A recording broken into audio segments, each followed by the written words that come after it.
Hey guys, welcome back to my YouTube channel Technical Rajput Blog. I hope guys you are very well. So today I'm just telling about the Wipro bench period in Wipro. So in this video just I make the community in a community section I made the poll generated about the every candidate have asked about the can I make the guys about the bench period in each and every company about the Wipro, Infosys, Capgemini, LTI, Mindtree. So most of the candidate have given the option that yes sir you can make the video about this, and there was a elaborate the whole the policy or their bench period in Wipro or bench period in Infosys. So guys, on bench more than a 30 days termination possible. Elite Turbo Bill candidate will affect for this role or not. About the onboarding, there was a August or July onboarding news, as you have got from the information about the UV onboarding be possible in August or July. So there was a full information about in this video. So guys, so subscribe my channel Technical Rajput Blog and press the bell icon for notification. Let's guys elaborate about the 3-4 points, and we will be discussed in this point about the bench period and the onboarding update about the Wipro. So guys, what is bench period in IT? So there is a guys in bench period in IT in about the Wipro in Wipro.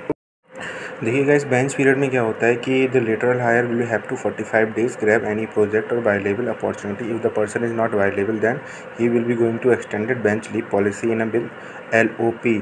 ठीक है, start and have only 90 days of period to search the viable opportunity. If he is not viable, then he will be terminated.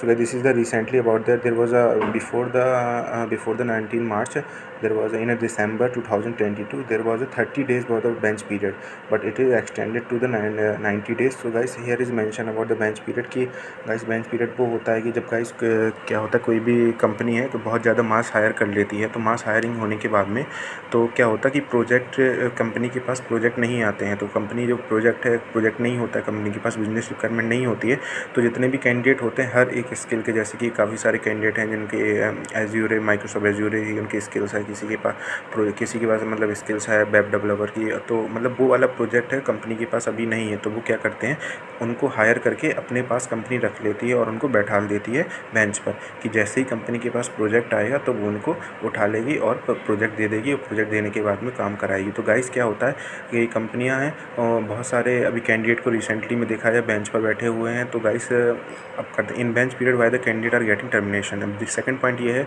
कि bench पर भी candidate company ही bench पर बैठाती है, फिर उसके बाद में टर्मिनेशन क्यों देती है. तो टर्मिनेशन ये इसलिए हो रहा है गाइस क्योंकि अभी रिसेंटली में देखा जाए तो 2021-22 में बहुत ही ज़्यादा मास हायरिंग की थी एवरी कंपनी ने. TCS हो गया हमारा, और विप्रो हो गया, इन्फोसिस हो गया, कैपजेमिनी हो गया, सभी ने बहुत ज़्यादा मास हायरिंग की थी आफ्टर कोविड के बाद में. जिसके बाद में क्या हुआ कि कैंडिडेट बहुत सारे हो गए, तो उन्होंने क्या किया, प्रोजेक्ट आना कम हो गए, बिजनेस रिक्वायरमेंट कम हो गई, रिसेशन हो गया, रिसेशन ले ऑफ की वजह से जो कि प्रोजेक्ट थे कंपनियों के पास इंडिया में कम हो गए. तो उन्होंने क्या किया, जितने भी कैंडिडेट थे उनको बैठा दिया कि आप बेंच पर बैठिए, अभी जैसे हमारे पास प्रोजेक्ट आएगा तो हम आपको वो प्रोजेक्ट दे देंगे. तो उसके बाद क्या हुआ कि उन्होंने एक नया चीज़ अपनाई कि उन्होंने टर्मिनेशन करना स्टार्ट कर दिया, क्योंकि उनके पास इतनी ज़्यादा हायरिंग हो गई थी और उनको फ्रेशर को भी हायरिंग करनी थी.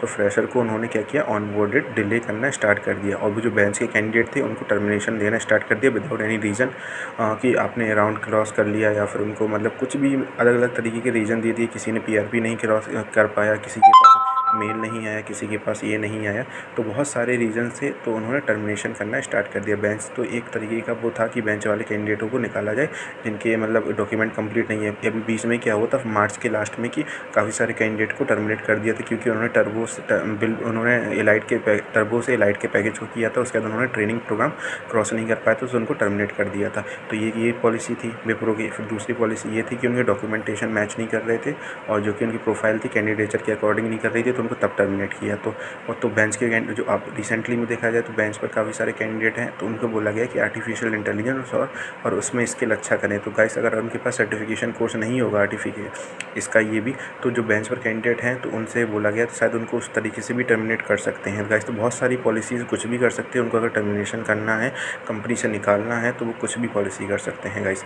अब बात करते हैं in Wipro elite turbo batch candidate are on bench LOP गिवन. भी कैंडिडेट थे फ्रेशर लास्ट ईयर सेलेक्टेड हुए थे, एलाइट के हुए थे, टर्बो के हुए थे, बिल्ब के कैंडिडेट हुए थे. जो बेंच पर थे तो उनका LOP समझ रहे, लॉस ऑफ सैलरी गाइस आप लोग समझ रहे होंगे LOP मतलब लॉस ऑफ पे। कंपनी ने उन्होंने क्या किया कि उन्होंने सीधे तीन महीने की लॉस ऑफ पे, मतलब कंपनी ने उनको सीधे सैलरी देना बंद कर दिया। उन्होंने बोल दिया कि हमारे पास सैलरी नहीं आपको दे पाएंगे। HR का मेल आया कि आपकी लॉस ऑफ पे हो जाएगा, सैलरी आप लोगों की 3 महीने के लिए मतलब सैलरी आपकी नहीं मिल पाएगी, जो भी बेंच पर कैंडिडेट, क्योंकि बेंच पर ये होता है कि कैंडिडेट को कंपनी की तरफ से जो कि सैलरी होती है वो मिलती है। तो पर उन्होंने फिर से ड्रामा स्टार्ट कर दिया कि आपको सैलरी नहीं मिलेगी, लॉस ऑफ पे हो जाएगा, 3 मंथ की सैलरी आप लोगों की कट कर ली जाएगी, कुछ भी नहीं मिलेगा और बेंच पर है। तो मतलब उनका एक तरीका यही था कि आप टर्मिनेट, मतलब आप कंपनी में काम नहीं करना चाहते, हम आपको नहीं लेना चाहते हैं क्योंकि कंपनी लॉस में जा रही है, रिसेशन हो रहा है। तो ये कि दूसरा तरीका उन्होंने ये निकाला था जो कि LOP गिविंग कर दिया था, 3 महीने की सैलरी उनको नहीं दी थी, लॉस ऑफ पे। अब करते हैं by onboarding delay for light batch and face to face due to bench candidate more than 20K। So guys देखिए डिले इसलिए हो रही है जो कि उन्होंने हायर इतने ज़्यादा कर लिए थे। तो जो कैंडिडेट हैं 25,000 समथिंग कैंडिडेट हैं जो कि बेंच पर हैं, जिनको उनको अलग अलग तरीके से उनको भी टर्मिनेट किया जा रहा है। उनके पास प्रोजेक्ट नहीं है, कंपनी के पास बिजनेस रिक्वायरमेंट नहीं है, प्रोजेक्ट नहीं है।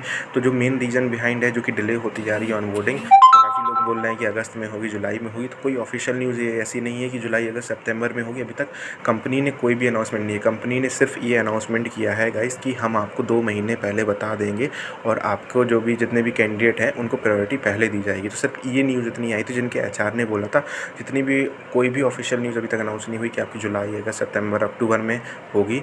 काफ़ी सारे सोर्स के थ्रू, जिनके सीनियर्स हैं उनके थ्रू भी बात की है, मैंने भी बात की है, तो उन्होंने भी बताया कि अभी तक कोई ऑफिशियल न्यूज़ ऐसी कुछ नहीं है कि कब ज्वाइनिंग होगी, एलाइट की ज्वाइनिंग होगी, एलाइट फेज़ 1 की होगी, बिल्ब की होगी, क्या होगी। तो गाइस कमेंट सेक्शन में अगर अब मैं आप लोगों को आंसर नहीं दे पा रहा हूँ तो मैं सीधे यहीं पे बता रहा हूँ गाइस, जैसे ही ज्वाइनिंग की कुछ भी न्यूज़ आती है गाइस आप लोगों को मैं बता दूँगा। उससे पहले मेरे चैनल को सब्सक्राइब जरूर कर लेना।